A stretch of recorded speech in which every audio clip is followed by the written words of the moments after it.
France had spent decades financing almost continuous warfare. The most expensive of these conflicts, the War of the Spanish Succession, had formally ended just 2 years earlier with the Treaty of Utrecht in 1713. The fighting stopped, but the financial consequences did not.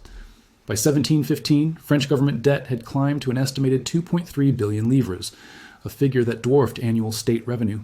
Servicing this debt alone absorbed close to 40% of yearly income before a single soldier was paid or a single road was maintained. The structure of state finance made this worse. Tax collection was uneven and slow. Large segments of the nobility and clergy were either lightly taxed or fully exempt. The burden fell disproportionately on the productive population, limiting how much revenue could realistically be extracted.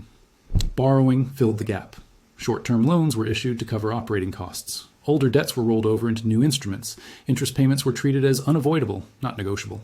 This was not a temporary imbalance. It was structural. Even in years without major wars, expenses exceeded revenue. Peace did not reset the system. It merely slowed the rate at which debt accumulated. The assumption was that credit would always remain available and that future growth or reform could address the problem later. By 1715, the French state was already functioning with limited fiscal flexibility. Its finances were stable only as long as borrowing remained cheap and confidence held. That was the position from which every major war of the 18th century would be financed. France's problem was not that it went to war. The problem was how those wars were paid for. Military spending consumed a massive share of the state's resources. In some periods, more than 60% of government expenditure was directed toward armies, fleets, and logistics. This was not investment spending. It did not generate future income. It simply kept the system running. Revenue did not keep up. Tax income grew slowly, and inflation quietly reduced its real value. Wages in the broader economy did not rise fast enough to offset higher prices, which limited how much additional tax could realistically be extracted. As everyday costs increased, resistance to higher taxes intensified. Borrowing filled the gap. Instead of matching spending to income, the state treated loans as an extension of revenue. A large portion of military costs was covered not by taxes, but by credit. Over time, nearly half of total war expenses were financed this way. This changed the financial behavior of the state. When spending rises faster than revenue, governments normally face pressure to cut back. In France's case, debt removed that pressure. Loans allowed wars to continue without immediate sacrifice. The cost was shifted forward. Interest payments grew alongside the debt. What began as a manageable obligation became a fixed charge on the budget. At certain points, around 40 to 50% of state revenue was committed before any new spending decisions were made. This included interest, pensions, and basic administration. That left very little room to maneuver. At the same time, inflation altered incentives. Borrowing felt easier in an environment where money gradually lost value. Repaying loans later with weaker purchasing power seemed preferable to raising taxes immediately. This made debt politically convenient. For the economy, the effects were indirect but persistent. Military spending absorbed resources without increasing productivity. Labor and materials were diverted toward war rather than production. Wages struggled to keep pace with rising prices, further weakening domestic demand. From the outside, the system still functioned. Armies were funded. Creditors were paid. The state appeared active and powerful. But underneath, the structure was becoming rigid. More spending required more borrowing. More borrowing increased interest obligations. Higher obligations reduced flexibility. Each cycle tightened the system lightly more than the last. War was no longer just a political decision. It had become a financial mechanism that expanded debt faster than the economy supporting it. And once spending patterns lock in like this, reversing them becomes extremely difficult, especially when the next shock arrives before the previous one is resolved. As borrowing became normal, another cost quietly took center stage: interest. Interest was not optional spending. It had to be paid regardless of whether the state was at war or at peace. Once debt reached a certain size, these payments stopped being manageable expenses and became a structural feature of the budget. At various points, around 40 to 50% of total state revenue was already committed before any new decisions were made. This money did not fund new projects or improve productivity. It went toward servicing and past borrowing. Every year began with a large portion of income already spoken for. This is where the system started to tighten. Because revenue was limited, interest payments reduced what could be spent elsewhere. But instead of reducing commitments, the state adapted by borrowing again.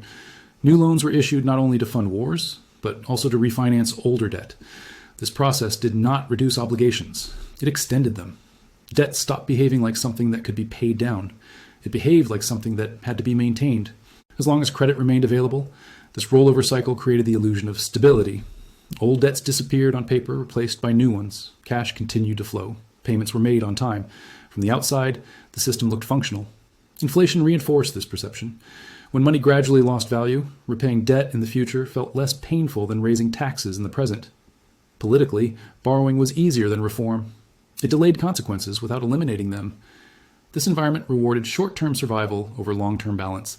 Spending could continue without confronting structural limits. Each decision made sense in isolation. Together, they reduced flexibility. The effects spread beyond the state.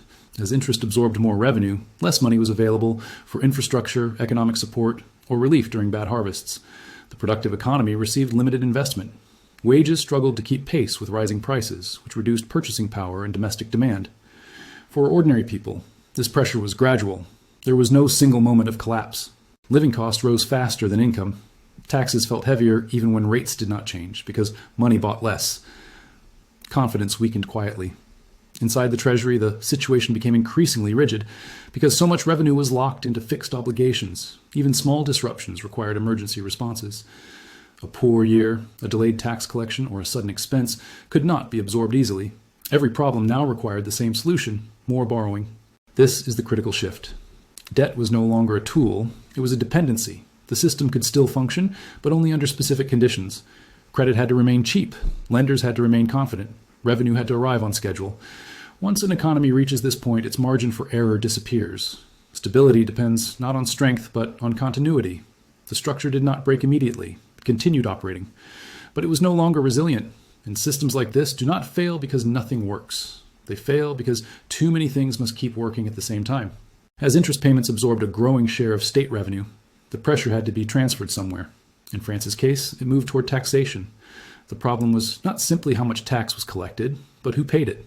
Large portions of wealth remained lightly taxed or fully exempt, which narrowed the base from which revenue could be raised. This meant the state had to extract more from the same segments of the economy, even as purchasing power declined. For the broader population, this created a squeeze. Wages were not rising fast enough to keep up with prices, but tax demands did not adjust downward.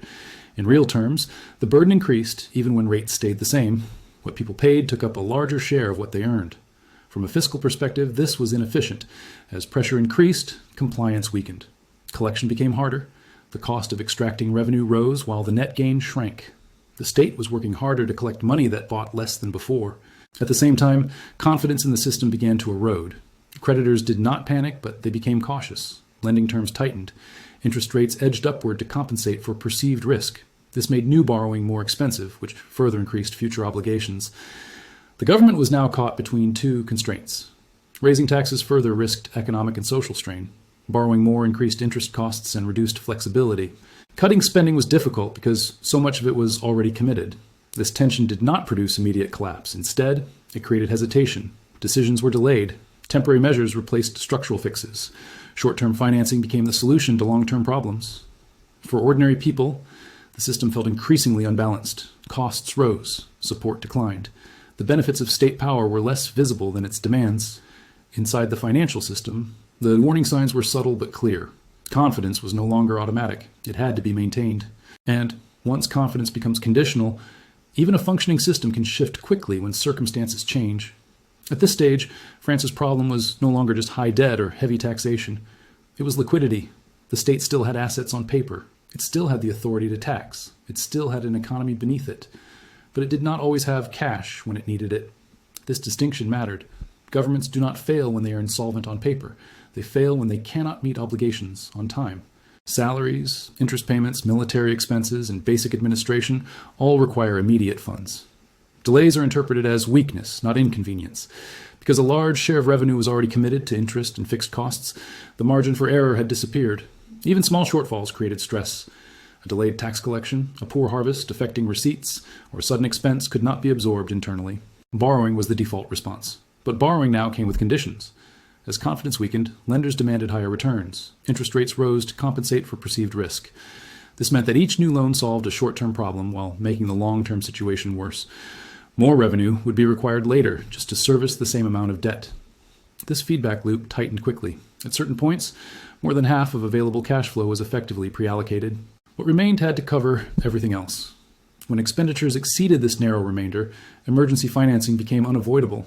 The state began relying on short-term credit instruments to bridge gaps. These loans were fragile. They required constant renewal. Any hesitation from lenders could trigger immediate pressure. This is where control starts to slip. When a government cannot plan beyond the next financing cycle, decisions become reactive. Spending is delayed rather than reduced. Obligations are postponed rather than resolved. Temporary measures replace long-term solutions. Internally, financial management turned into crisis management. Officials were forced to prioritize payments. Interest had to be paid to maintain access to credit. Military expenses could not be cut quickly. Civil administration competed for what remained. Every choice created friction elsewhere. Externally, the signal was clear. The system was functioning, but only narrowly. Creditors were still lending, but selectively. The cost of borrowing reflected uncertainty rather than confidence. This environment also affected the broader economy. When the state absorbs large amounts of available credit, less remains for private activity. Businesses face tighter conditions. Investment slows, wages stagnate, economic growth weakens further, reducing future tax capacity. This is the trap. Lower growth reduces revenue. Lower revenue increases borrowing. Higher borrowing raises interest costs. Higher costs reduce flexibility. Each step reinforces the next. By this point, France was no longer steering its finances. It was responding to them. The system required constant motion to stay upright. Stability depended on uninterrupted access to credit and smooth revenue collection. There was no buffer left. The structure could survive under ideal conditions, but ideal conditions rarely last. When pressure increased, there was no room to absorb it without visible consequences. The question was no longer whether the system was strained. It was how it would react when borrowing itself became uncertain, and that moment was approaching. The moment borrowing became uncertain, the system changed character. France did not suddenly lose its economy or its population. What it lost was reliability. Creditors hesitated. Short-term loans became harder to roll over. The cost of borrowing rose, not gradually but unevenly, reflecting doubt rather than calculation. For a state operating with minimal cash buffers, this hesitation was enough. Payments that had always been routine began to require prioritization.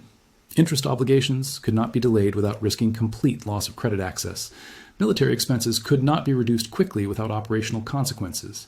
Civil administration competed for what remained. This is how control erodes. The state still had authority, but it no longer had timing. Revenues arrived slowly. Obligations were immediate. Bridging that gap required improvisation rather than planning. Emergency measures followed. Forced loans were imposed. Accounting practices were stretched to move money where it was needed most. One-time fixes replaced stable financing. Each measure solved a short-term problem while signaling deeper weakness. From a financial perspective, this was not insolvency in the traditional sense. Assets still existed. Taxes could still be levied. But liquidity had become fragile and confidence was conditional. Once lenders begin questioning whether repayments will arrive on schedule, the system operates under constant pressure. Every delay amplifies suspicion. Every emergency measure reinforces caution. Internally, decision-making slowed, choices narrowed, long-term considerations disappeared in favor of immediate survival. The ability to respond flexibly to shocks was gone. Externally, the message was clear. The state was still functioning, but only narrowly. It could no longer absorb stress without visible disruption. At this stage, outcomes are no longer shaped by strategy. They are shaped by constraints. The system does not collapse all at once. It stops adjusting smoothly. And when a financial system reaches that point, the next event does not need to be large to have consequences. By this point, France was no longer managing its finances in the usual sense. It was maintaining them. The state still existed. Taxes were still collected. Payments were still made. But flexibility was gone. Every major decision depended on timing. Revenue had to arrive exactly as expected. Credit had to remain available. Confidence had to be preserved. When a system reaches this stage, stability becomes conditional. Nothing dramatic needs to happen for pressure to build. Delays matter. Small shocks matter. The structure can function, but only within narrow limits. It cannot adapt easily. It cannot absorb stress. This is how financial breakdowns usually appear from the inside. Not as sudden failure, but as a loss of room to move. Once that space disappears, outcomes stop being choices. They become responses.